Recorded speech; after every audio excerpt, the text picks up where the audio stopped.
read it. And the king of Sodom went out to meet him after his return from the slaughter of Chedorlaomer and of the kings that were with him at the valley of Shaveh, which is the king's day. And Melchizedek, king of Salem, brought forth bread and wine, and he was the priest of the Most High God. And he blessed him, and he said, Blessed be Abram of the Most High God, possessor of heaven and earth, and blessed be the Most High God, which hath delivered thine enemies into thy hand. And he gave him tithes of all. I will end there on verse 20. I'll just give a brief background as to what was happening in Abram's life during this time. It was a time when Abraham and Lot decided to separate simply because they had too much possessions. They had too many cows for them to feed in one spot. So during that time, they were fighting. The headmen of Abraham and the headmen of Lot were fighting, and they were beginning to cause some quarrels between them. And this was when Abraham and Lot decided that they should separate their ways. And that's when Abraham gave Lot the opportunity to choose where he would want to go and set camp. And that is when Lot decided that he would go to a place when he looked with his eyes, it looked green and it looked fruitful for his cattle to graze on. And that's what led him to choose that area. And then Abraham decided that he will stay where he was. And in that area, it didn't really look fruitful, it didn't look pleasing or anything, but he sat there, he stayed there. And for me, this passage or this part where they separated and they made different ways, for Lot, we can say that he looked at his physical ability, or he looked at self, because already he could see that that place was green, so there wasn't a lot for him to do on that land, and the cattle would feed and he knew that they would be okay. But on the side of Abraham, it needed faith, and it needed him to hear from the Lord as to where to go. And where he went, where he stayed, obviously didn't look, in appearance it didn't look fruitful. But because he trusted in the Lord made a way for him. And also, if I can just give a testimony regarding my own life with regards to just this area of this passage. Personally, when I was looking for a job, I had applied at EY, where I'm currently working. But my heart was not at EY. I wanted to go to Deloitte. And for some reason, I couldn't apply there simply due to a lot of work pressure. I was still studying. I had deadlines, so I couldn't apply. So that application timeline missed me. And my heart was very painful. But at the end, when I was going for an interview at EY, on my way while driving, it was like I was still just praying and asking the Lord, what will happen? And I heard a voice saying, EY. And for me, that brought peace in my heart, because it was like a confirmation to say, I will work at EY. But what happened when I went for the interview, I wasn't like one of those people who were like accepted on the first time. Because some people on the day they were told, we are giving you an offer, but it wasn't the case for me. I had to wait. I was placed on the waiting list.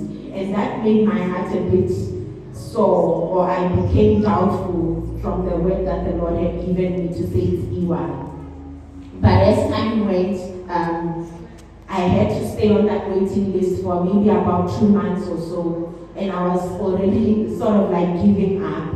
But at the end, I did get that offer, and I'm still working at EY today. And even right now where I am, I'm still asking the Lord, because I want to leave EY due to the work pressures and everything. But I always go back to what the Lord told me, that it's EY. So I always ask him, Lord, is it because it's not yet time for me to leave, but for me to just trust in him? So I know that as believers, sometimes it's difficult to trust the Lord. And I thank the Lord for this passage whereby Abraham, although things didn't look promising, they didn't look fruitful, he trusted the Lord and he stayed where he was. And his cattle and everything around him grew just because of the favor of the Lord. And in the passage that we read, this was when they won the battle against the evil kings who had even taken Lot. So Lot was captured at some point while they were fighting. And Abraham decided that he was going to fight against these kings, the evil kings. And indeed, with the people that he had around him, his army, they managed to go and fight and they did win the battle. And this is where now, when Melchizedek is being introduced, and Melchizedek is the type of Christ in this passage. And this is where, when he's being brought in, he's being shown as a place of victory, as what Moruti was saying today. And indeed, as this was a position or a time of victory and celebration, they also mention how Melchizedek himself brings bread and wine, which also symbolizes the death and the burial or the crucifixion of Christ, which brings us back to him in a way. And this, for me, was a wonderful passage for tithe and offering, simply because this is the first instance where tithes in its own word is mentioned. And people normally try and say tithing and offering comes from the law. But this is to prove that it's not from the law, simply because it comes before the law. And I believe that us as children of Abraham, since we say Father Abraham, we need to continue in this practice, in this principle of giving and tithing. The Lord doesn't need our tithes, but the church does. So we give simply because we have already been given. We read on the passage that he was blessed.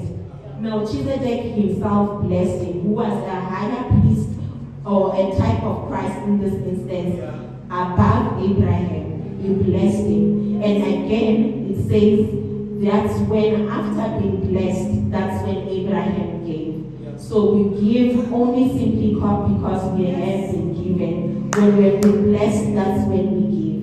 We do not give in order to receive. That is a wrong preaching. And I believe that in this church, if we trust in the Lord, as he's blessing us, as he's already blessed us, we should continue to give. And I know that tithing and offering is an area in our lives where the devil tests us the most. I was reading during the week the passages that we had to read.